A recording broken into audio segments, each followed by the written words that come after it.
ហើយនេះគឺជារឿងរ៉ាវដំណំប្រចាំឆ្នាំគត់របស់ប្អូននេះខ្ញុំឈ្មោះនេះបច្ចុប្បន្ននេះមានអាយុ32ឆ្នាំហើយប៉ុន្តែកាលពីពេលដែលខ្ញុំមានអាយុ30ឆ្នាំខ្ញុំបានជួបហេតុការណ៍នៅក្នុងព្រៃដ៏គួរឲ្យរន្ធត់មួយនៅពេលដែលទៅបោះតង់ជាមួយនឹងមិត្តភ័ក្តិរបស់ខ្ញុំរឿងហេតុនៅថ្ងៃនោះធ្វើឲ្យខ្ញុំនៅចងចាំមិនភ្លេចឡើយរហូតមកដល់សពថ្ងៃកាលពីមុនខ្ញុំក៏មិនមែនជាមនុស្សដែលមានជំនឿទៅលើរឿងខ្មោចព្រាយបិសាចប៉ុន្មានដែររហូតដល់បានជួបខ្លួនឯងផ្ទាល់ទើបដឹងថា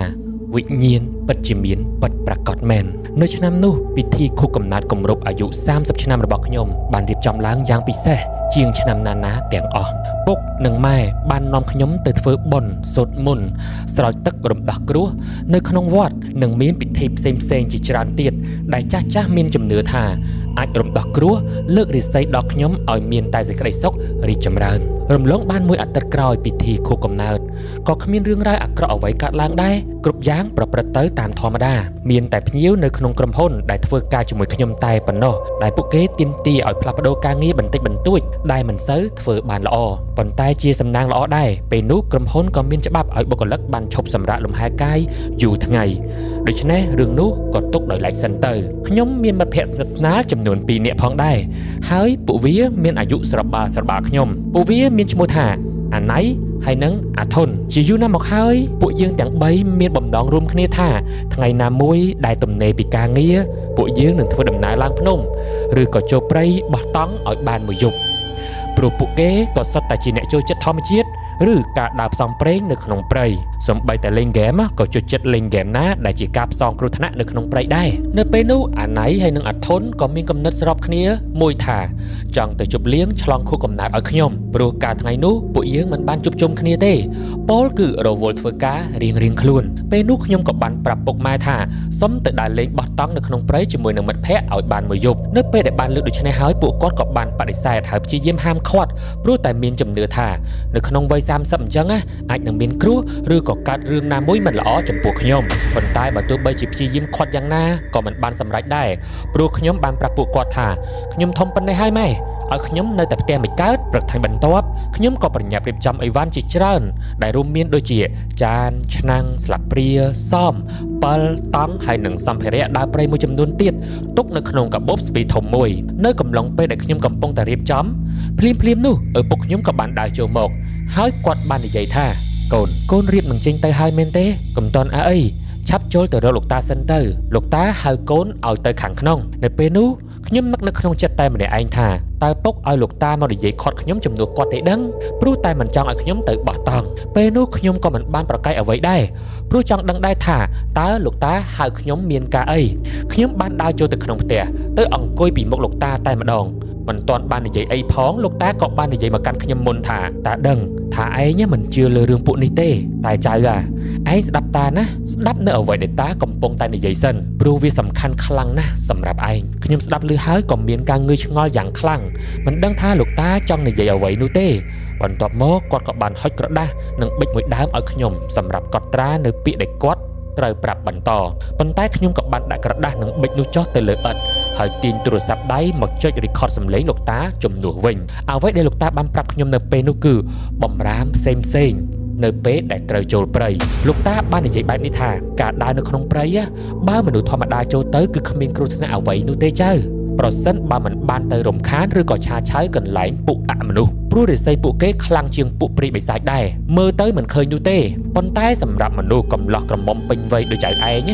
ប្រសិនបើចូលទៅដោយការប្រមាថអាចនឹងមានគ្រោះថ្នាក់ខ្លាំងណាស់តែយ៉ាងណាក៏ដោយសូមឲ្យចៅតាំងចិត្តស្ដាប់ប្រការគួរទាំង8ដែលតានឹងរៀបរាប់ប្រាប់ដូចតទៅនេះប្រការទី1វេលាដើរចូលទៅដល់ទឹកដីដែនព្រៃហើយកំឡុងពេលដែលកំពុងតែស្នាក់នៅក្នុងព្រៃបើបានឮសំឡេងអ្វីស្រែកហៅឈ្មោះឯងក៏បីផ្ទៀងត្រចៀកស្ដាប់ឲ្យបានច្បាស់លាស់ជាមុនសិនថាតើនោះគឺជាសំឡេងរបស់មនុស្សហៅឈ្មោះឯងពិតប្រាកដមែនឬក៏យ៉ាងណាបានមិនមែនជាសំឡេងមិត្តភក្តិរបស់ឯងទេចូលឯងកុំឆ្លើយតបជាមួយនឹងគេឲ្យសោះព្រោះអ្វីដែលហៅឈ្មោះឯងនោះវានឹងតាមឯងមកដល់ផ្ទះប្រការទី2ជៀសវាងទៅអង្គុយឬឈរនៅកន្លែងខ្ពស់ជាដាច់ខាតព្រោះរបស់ដែលមើលមិនឃើញវាអាចច្រានឯងទម្លាក់ពីទីនោះក៏ថាបានប្រការទី3កុំដើរហើរទៅណាខុសរបៀបឬក៏ឆ្ងាយពីមិត្តភ័ក្តិខ្លាំងពេកព្រោះវ័យរបស់ឯងឆ្នាំនេះគឺរាសីដាក់ខ្លាំងណាស់ ពួកអមនុស្សអាចចាត់ការឯងពេលណាក៏បានដូច្នេះបើចង់ដើរទៅណាត្រូវបបួលមិត្តភ័ក្តិទៅដែរជាពិសេសពេលពាក់កណ្ដាលយប់រិស័យរបស់មិត្តឯងដែលមិនមែនជាវ័យនេះអាចខំក្រងឯងពីវិញ្ញាណកាចសាហាវដែលមើលមិនឃើញបានប្រការទី4ប្រសិនបើឃើញទឹកមុខមិត្តភ័ក្តិមានអ្វីខុសប្លែកពីប្រក់ក្រដីឬក៏ពួកអមនុស្សអសុរកាយបង្ហាញខ្លួនឲ្យឃើញនោះបញ្ជាក់ឲ្យឃើញថាពួកវាមិនបានខ្លាចបារមីរបស់មិត្តឯងនោះទេឬបើបានឃើញពួកវាហើយឲ្យធ្វើមើលមិនឃើញទៅនោះឯងនឹងមានសុវត្ថិភាពជាក់ជាពុំខានប្រការទី5ពេលទៅដល់កន្លែងបោះតង់ហើយត្រូវត្រួតពិនិត្យមើលទិសឲ្យបានល្អជាមុនសិនកុំបោះតង់ដាក់ក្បាលដំណេកទៅទិសដែលព្រះអាទិត្យលិចជាដាច់ខាតទិសខាងលិចគេប្រកាន់ថាជាទិសខ្មោចព្រោះពេលមនុស្សស្លាប់គេតែងតែបែរក្បាលសាក់សពបែរទៅទិសខាងលិចពួកខ្មោចព្រាយបិសាចអាចនឹងចូលមកជិតឯងបានដោយងាយប្រការទី6មុនពេលចូលដេកនៅក្នុងតង់ត្រូវប្រយ័ត្នប្រយែងឲ្យមែនតែនកុំបណ្ដោយឲ្យមានដីឬក៏ភក់ប្រឡាក់ចូលមកក្នុងតង់ជាដាច់ខាតព្រោះវាអាចជារបស់នាំផ្លូវឲ្យពួកព្រាយបិសាចចូលមករកកន្លែងឯងដេកបានយ៉ាងស្រួលឬវាអាចនឹងមករំខានឯងមិនឲ្យដេកពួនពេញមួយយប់តែម្ដងប្រការទី7មុនពេលចូលដេកកុំភ្លេចត្រួតពិនិត្យឲ្យបានល្អថាមានរៀបចំទុកដាក់អាហារដែលហូបសល់ឲ្យបានត្រឹមត្រូវហើយឬនៅហាមមិនឲ្យមានអាហារនៅសល់ប្រឡាក់ចានជាដាច់ខាតបើឯងមិនចង់បានឮសំឡេងឬក៏ឃើញពួកខ្មោចព្រាយបិសាចមកស៊ីអាហារដែលនៅសល់ក្នុងចាននោះទេត្រូវប្រមូលអាហារនៅសល់បោះចោលនៅក្នុងធុងសម្រាមឲ្យអស់ឬមិនអញ្ចឹងទេត្រូវរកអ្វីមកគ្របឲ្យជិតៗនៅក្នុងករណីមិនចង់បោះបង់ចោលអាហារទាំងអស់នោះហើយត្រូវតែប្រកាសក្នុងចិត្តថារបស់ដែលយកមកគ្របនោះត្រូវតែសង្កត់ឲ្យជាប់មិនងាយហើរឬប៉ើងនៅពេលដែលត្រូវខ្យល់បក់ប្រការចុងក្រោយប្រការទី8ប្រសិនបើសុកស្រាប់តែមានខ្យល់បក់ខ្លាំងៗនៅត្រង់បរិវេណដែលឯងកំពុងតែស្នាក់នៅ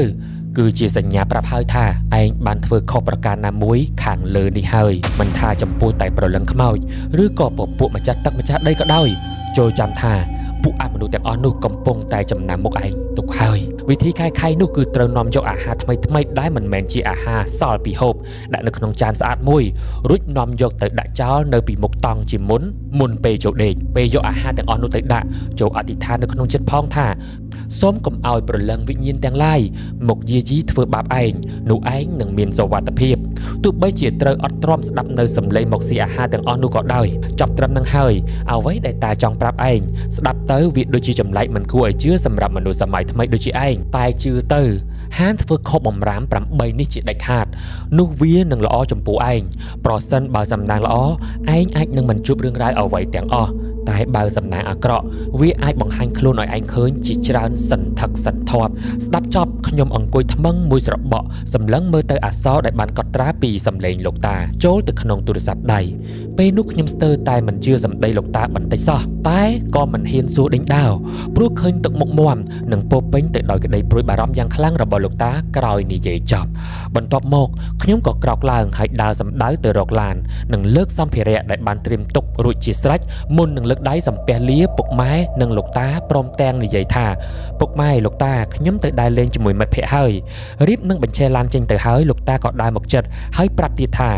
ធ្វើដំណើរទៅមកប្រកបដោយសុវត្ថិភាពណាចៅរួចហើយខ្ញុំក៏បញ្ឆេះឡានចេញទៅសំដៅទៅផ្ទះអាធុនព្រោះយើងទាំង3នាក់បានណាត់គ្នាថានឹងទៅជួបជុំគ្នានៅទីនោះហើយជិះឡានស៊ីបរបស់ឪពុកអាធុនទៅរួមគ្នាតែមួយគ្រឿងតែប៉ុណ្ណោះក្រោយពីជុំគ្នាអស់ពួកយើងទាំង3នាក់ក៏បានជិះឡានចេញមកហើយនៅតាមផ្លូវក៏បានឈៀងចូលទិញអាហារសម្រាប់ជប់លៀងយប់នោះតាមផ្លូវចូលព្រៃនោះគឺត្រូវជិះឡើងភ្នំផងដែរដែលជាកន្លែងពេញនិយមមួយសម្រាប់អ្នកបោះតង់ឬអ្នកដើរព្រៃទីបំផុតពួកយើងក៏បានមកដល់ម្ដុំមាត់ជ្រោះមួយកន្លែងដែលមានដីរាបស្មើសមស្របសម្រាប់ការបោះតង់ល្មមមិនបង្អង់យូរពួកខ្ញុំក៏រកកន្លែងចតឡានសមរម្យនិងយកអីវ៉ាន់ចេញពីឡានដើរសម្ដៅទៅរកកន្លែងបោះតង់តង់របស់ពួកយើងមាន2តង់ព្រោះអាធុនមានមាឌធំពិបាកគេង3នាក់នៅក្នុងតែតង់មួយនេះមកដល់ភ្លាមខ្ញុំក៏ប្រញាប់យកតង់មកបោះហើយក៏ស្រែកហៅអាធុនដែលពេលនោះមានអារម្មណ៍ថាវានៅពីខាងក្រោយឲ្យមកជួយដែរព្រោះពិបាកពន្លាតង់តែម្នាក់ឯងអាធុនមកនេះជួយបោះតង់គ្នាផងវើយពេលកំពុងតែញាប់ដៃញាប់ជើងបោះតង់ក៏បានឮសូរសំឡេងកំហុកត្រគោះបោះបោកមួយលាន់លឺមកពីក្រោយខ្នងវិញថាអញឃ្លានពេលនោះខ្ញុំក៏ឆ្ងល់ក្នុងចិត្តថាយីអាធុននេះវាឃ្លានស្អីណាស់ណាម្លេះតែក៏មិនមាត់តបតអ្វីដែរខ្ញុំក៏ងាកស្រែកទៅអាណៃដែលនៅគៀននោះវិញថាអាណៃមកជួយកាងតង់គ្នាបន្តិចមើល អាណៃក៏ឆ្លើយតបថាអើដឹងហើយចាំបន្តិចទៅតិចទៀតអញទៅជួយនៅចន្លោះពេលដែលណៃដើរមកនឹងខ្ញុំក៏ងាកបែរខ្លួនទៅរកអាធុនបំណងប្រាប់វាឲ្យទៅរកអស់មកបង្កាត់ភ្លើងវិញបើវាមិនចង់មកជួយកាច់តង់ទេតែពេលដែលខ្ញុំងាកខ្លួនបែរក្រោយក៏ប្រទះឃើញអាធុនកំពុងតែដើរសម្ដៅមកតង់វិញដោយនៅក្នុងដៃមានត្រកងអុសមួយកងធំមិនដឹងថាវាចេញទៅតាំងពីពេលណានោះទេពេលនោះខ្ញុំលួចឆ្ងល់ក្នុងចិត្តបន្តិចដែរហើយក៏សួរទៅអាធុនហើយឯងទៅរកអស់តាំងពីពេលណាមកមិនក៏យើងមិនដឹងអាធុនក៏ឆ្លើយប្រាប់ថាគ្នាទៅមួយសន្ទុះហើយកាត់អីមែនខ្ញុំឆ្ងល់ណាស់ពេលលឺអាធុននិយាយអញ្ចឹងព្រោះបើវាមិននៅចុះសំឡេងណាអំបាញ់មិញដែលនិយាយថាអញឃ្លានហ្នឹងតែខ្ញុំក៏មិនបានគិតអ្វីច្រើនដែរស្មានតែខ្លួនឯងស្ដាប់ច្រឡំឬក៏អាចជាសំឡេងអាណៃក៏ថាបានព្រោះវារអូមកតាមផ្លូវរហូតដែរថាវាឃ្លានក្រោយមកខ្ញុំក៏បោះតង់បន្តនិងរៀបចំសម្ភារៈផ្សេងដើម្បីធ្វើម្ហូបចិត្តនឹងរួចទៅហើយស្រាប់តែបានលឺសំឡេងដដែលនោះលាន់លឺសារជាថ្មីម្ដងទៀតនៅក្បែរខ្លួនខ្ញុំថាហើយឃ្លានទេម្ដងនេះសំឡេងនោះរៀងសភាពជាងមុនបន្តិចខ្ញុំត្រជាក់ចង់ដៃចង់ជើងព្រោះច្បាស់នៅក្នុងចិត្តហើយថាវាមិនមែនជាសំឡេងរបស់អាធុន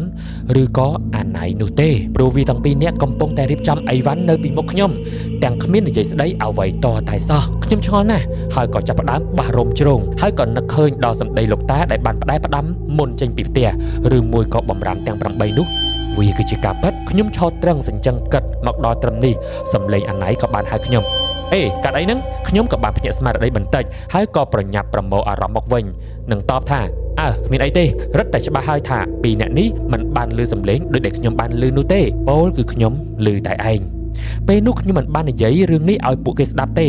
ព្រោះពួកយើងសុទ្ធតែគ្មាននរណាគេជឿលើរឿងអបិយជំនឿនោះទេខ្ញុំខ្លាចនិយាយទៅនាំឲ្យពួកវានាំគ្នាសើចចំអកថាខ្ញុំនឹងហេវបាយពេកស្ដាប់ច្រឡំនៅពេលនោះខ្ញុំចាប់ផ្ដើមជឿតិចហើយចំពោះសម្ដីដែលលោកតាប្រាប់ភ្លាមនោះខ្ញុំក៏បានពឹងអាណៃឲ្យហុចទូរស័ព្ទនៅក្នុងកាបូបឲ្យខ្ញុំដើម្បីជួយស្ដាប់បណ្ដាំរបស់លោកតាមួយសន្ទុះក្រោយមកខ្ញុំក៏បានអង្គុយមើលអាធុនធ្វើម្ហូបបណ្ដើគិតរវើរវាយបណ្ដើទៅសំឡេងដែលខ្ញុំបានឮអាណៃក៏បានហៅខ្ញុំថាណៃកាត់អីហ្នឹងបានជាយើងហៅឯងពីរដងហើយឯងមិនឆ្លើយតបអ្វីតតែសោះអញ្ចឹងខ្ញុំធ្វើមុខធម្មតាវិញហើយក៏តបថាគ្មានអីទេចំណែកឯអាធុនក៏និយាយកាត់ដែរថាឯងប្រហែលជាស្ងួតកហើយតោះចាត់ការទៅនិយាយចប់វាក៏ទាញ10ស្រាដែលខ្លះសេត្រជាក់ពីក្នុងធុងមកគាស់បំរុងចាក់ដាក់កែវឲ្យខ្ញុំអារម្មណ៍ដែលភ័យខ្លាចទាំងអស់ក៏រលាយបាត់ទៅប៉ុន្តែមិនយូរប៉ុន្មានអារម្មណ៍ទាំងអស់នោះក៏ត្រឡប់មកវិញព្រមមានដៃអាណាមឹកមួយមិនដឹងជាចេញពីណាទេចាត់កែវចេញមកព្រមទាំងនិយាយថាចាក់ឲ្យយើងផងដៃមួយនោះមានសភាពខ្មៅគ្រើមមានសក់របដូចជាដៃសាកសពអញ្ចឹងខ្ញុំភ័យណាស់ហើយចាប់ផ្ដើមជឿសម្ដីរបស់លោកតាហើយថាវិញ្ញាណមានពិតតែក៏មិនហ៊ានបញ្ចេញកាយវិការអ្វីខ្លាចពីអ្នកនោះភ័យដែរខ្ញុំបានត្រឹមតែអង្គុយស្ងៀមផឹកស្រាតិចហូបអ្វីក៏មិនចូលគ្មានអារម្មណ៍សប្បាយដូចពីអ្នកនោះទេរហូតដល់ម៉ោងប្រហែលជាង10យប់អាណៃហើយនឹងអាធុនក៏ចាប់ផ្ដើមស្រវឹងស្រឿងអាណៃក៏ចាប់ផ្ដើមទាញហ្គីតារបស់វាមកលេងភ្លេងហើយខ្ញុំក៏ចាប់ផ្ដើមទាញទូរស័ព្ទដៃនៅក្នុងហោប៉ៅមកស្ដាប់ពាក្យសម្ដីលោកតាម្ដងទៀតស្របពេលនោះអាធុនក៏ឈ្ងោកមុខវាមកមើលចិត្តទូរស័ព្ទដៃរបស់ខ្ញុំហើយវានិយាយដោយសម្លេងស្រវឹងតិចថាហែងអានអីហ្នឹងខ្ញុំងាកមុខទៅបំរុងនឹងតបថាជាអត្ថបទធម្មតាប៉ុន្តែខ្ញុំស្ទើរតែគាំងបេះដូងស្លាប់ព្រោះឃើញមុខអាធុនដែលអោនមកចិត្តខ្ញុំនោះមានពីងពីងតោងជាប់មុខវារនេងរណោងប្រហែលជា10ក្បាលហើយមុខរបស់វារលេះរលួយដូចមុខខ្មោចអញ្ចឹងខ្ញុំស្លុតដល់ថ្នាក់ជ្រុះកែវស្រាចេញពីដៃអាធុនក៏និយាយថាយីអានេះឯងបោះចោលកែវស្រាធ្វើអីកំពុបអស់ហើយចំណែកឯអាណៃក៏ឈប់លេងហ្គីតាហើយក៏សួរថាឯងកាត់អីអានេះឃើញប្លែកតាំងពីព្រឹកមកម្លេះខ្ញុំក៏ប្រឹងប្រមូលស្មារតីមកវិញងាកមើលស្រាក៏ឃើញថាអស់ល្មមទើបនិយាយបបួលពួកវាថាមិនអីទេតោះស្រាអស់ហើយនាំគ្នាចូលដេកអាណៃក៏តបថាយីអានេះប្លែកនោះប្លែកក្នុងខ្លួនឯងកើតអីថ្ងៃហ្នឹងខ្ញុំក៏តបវិញថាមិនអីទេគ្នាប្រហែលជាហត់នឿយខ្លាំងពេកតោះចូលដេកទៅនិយាយចប់ពួកខ្ញុំទាំង3នាក់ក៏ជួយគ្នាមួយដៃមួយជើងរៀបចំប្រមូលសម្បកដបនិងអាហារដែលនៅសេសសល់យកទៅបោះចោលនៅក្នុងធុងខ្មៅដែលត្រៀមមករួចរាល់ហើយខ្ញុំក៏បបួលអាធុនឲ្យមកដេកជាមួយគ្នាគ្រាន់បានជាគ្នាអាធុនក៏ធ្វើមុខឆ្ងល់ហើយសួរកែដំបងឯងចង់ដេកម្នាក់ឯងមែនទេហេតុអ្វីពេលនេះហៅយើងទៅដេកជាមួយទៅវិញខ្ញុំមិនមាត់ទេចាប់រុញវាចូលទៅក្នុងតង់តែម្ដងហើយរុញអាណៃឲ្យទៅដេកក្នុងតង់មួយម្នាក់ឯងពេលនោះខ្ញុំប្រញាប់ប្រមូលស្បែកជើងដាក់ក្រៅតង់ហើយនឹងបោះសម្អាតដីចេញពីតង់ទាំងអស់ឲ្យបានស្អាតបាតរៀបរយតាមបណ្ដាំរបស់លោកតានឹងនឹកក្នុងចិត្តថាយ៉ាងហោចណាស់ក៏ពួកប្រលឹងវិញ្ញាណមិនបានលើកទ័ពមកបង្ហាញខ្លួនឲ្យយើងឃើញដែរខ្ញុំកំពុងតែរៀបនឹងរត់បិទតង់ទៅហើយ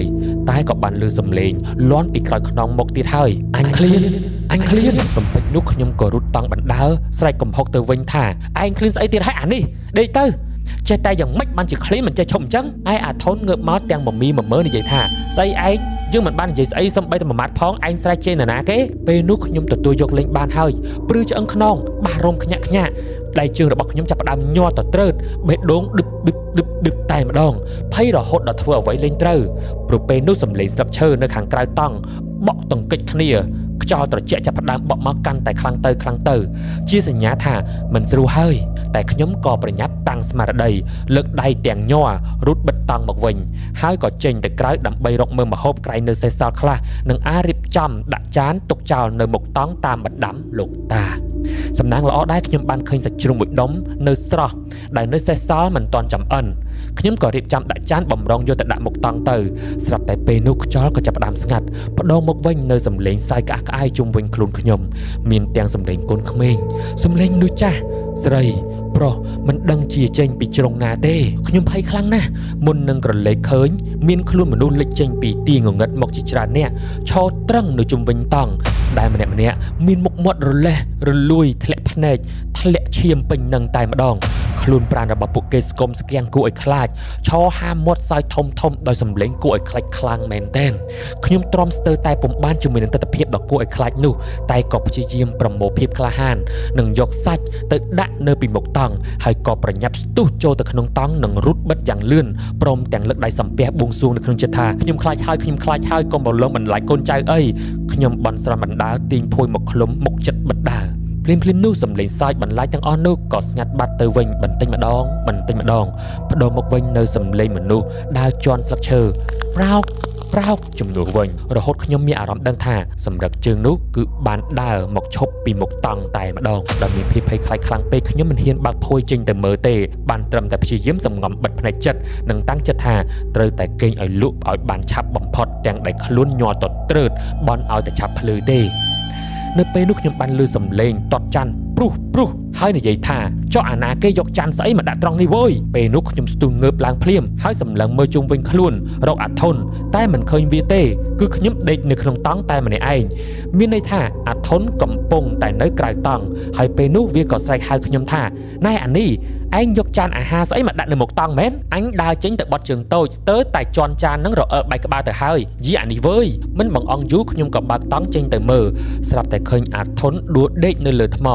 ឯចានដាក់សាច់ស្រស់នោះក៏កំពុបខ្ទេចខ្ទីគ្មានសល់ខ្ញុំនិយាយអ្វីមិនចេញនោះទេដៃញ័រមាត់ក៏ញ័រអស់មុននឹងឃើញអាធុនប្រឹងក្រោកឈរឡើងយឺតទាំងមើលមមាយខ្ញុំប្រឹងហាមាត់តិចសួរវាបណ្ដើរទៅចិត្តវាបណ្ដើរថាអាធុនឯងកើតអីអត់ហ្នឹងស្រាប់តែពេលខ្ញុំដើរទៅចិត្តខ្លួនវាពេលនោះខ្ញុំក៏បានឃើញដៃខ្មៅបបផ្លាក់មួយគូកំពុងតែតោងមុខអាធុនជាប់ទាំងដែលវាមិនដឹងខ្លួននោះទេ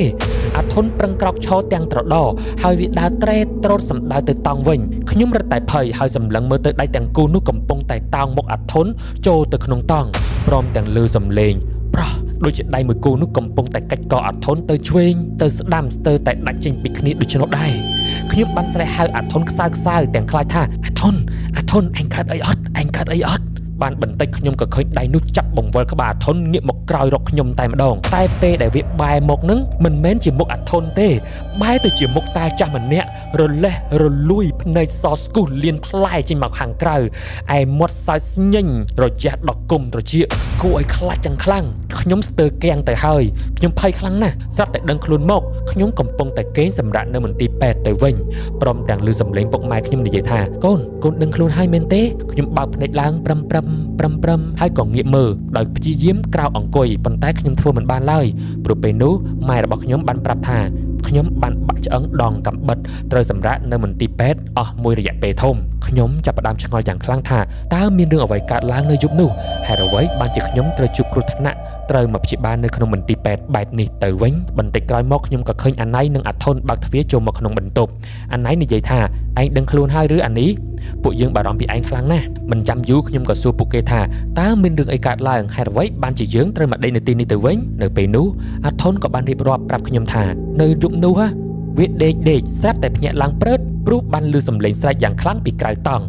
វាក៏ចេញមកមើលស្រាប់តែបានឃើញខ្ញុំកំពុងតែដេកនៅលើថ្មមុខតង់ហើយព្យាយាមរើខ្លួនចុះឡើងដោយមនុស្សឈួតអញ្ចឹងហើយក៏ស្រែកថាកុំធ្វើបាបខ្ញុំអាធុនចូលទៅចាប់បាក់ខ្ញុំតែខ្ញុំក៏ច្រានវាដួលហើយខ្ញុំក៏ស្ទុះរត់សម្ដៅទៅមាត់ជ្រោះដូចជាព្យាយាមរត់គេចពីអ្វីម្យ៉ាងអាធុនភ័យណាស់ក៏រត់ទៅតាមបំណងរត់ទៅខាត់ខ្ញុំតែរត់មិនទាន់ទេវាឃើញខ្ញុំលត់ទម្លាក់ខ្លួនពីលើជ្រោះតែម្ដងតែជាសំណាងល្អដែរជ្រោះនោះមិនជាខ្ពស់ប៉ុន្មាននោះទេខ្ញុំលត់ទៅក៏ទៅនៅលើដើមឈើហើយក៏សន្លប់បាត់ស្មារតីទៅអាធុនក៏ប្រញាប់ហៅអ្នកស្រុកនៅម្ដុំនោះនិងប្តឹងប៉ូលីសឲ្យមកជួយសង្គ្រោះខ្ញុំហើយក៏ដឹកខ្ញុំយកមកមន្ទីរពេទ្យតែម្ដងទៅអាធុននិយាយចប់ម្ដាយខ្ញុំក៏ដើរចូលមកជិតហើយចាប់ដៃខ្ញុំជាប់ព្រមទាំងនិយាយថ្នមឃើញទេកូននេះសំណាងប៉ុណ្ណាដែលកូនមិនកើតអីពុកម៉ែនិងលោកតាពិតជាបារម្ភពីកូនខ្លាំងណាស់ខ្ញុំសម្លឹងមុខម៉ែទាំងដឹងកំហុសមុននឹងងាកទៅនិយាយប្រាប់អាណៃដែលនៅក្បែរនោះថាអាណៃឯងមើលទៅជាឧទាហរណ៍ឲ្យហើយទៅនេះហើយរឿងអាក្រក់នៅថ្ងៃពេញវ័យ30ឆ្នាំរបស់អញធ្ងន់ធ្ងរណាស់វើយឆ្នាំនេះអាណៃអាយុ29ឆ្នាំឆ្នាំក្រោយវានឹងអាយុ30ឆ្នាំហើយអញ្ចឹងគួរតែដាស់តឿនវាហើយរឿងនេះសន្មត់ថាចប់តែប៉ុណ្្នឹងហើយហេតុការណ៍នៅក្នុងវ័យ30ឆ្នាំដែលខ្ញុំចង់ចាំមិនភ្លេចហើយនឹងជឿជាក់ថាអាថ័ន្តនៅក្នុងវ័យ30ឆ្នាំពិតជាមានពិតប្រាកដមែនបើមិនជឿកុំប្រមាថ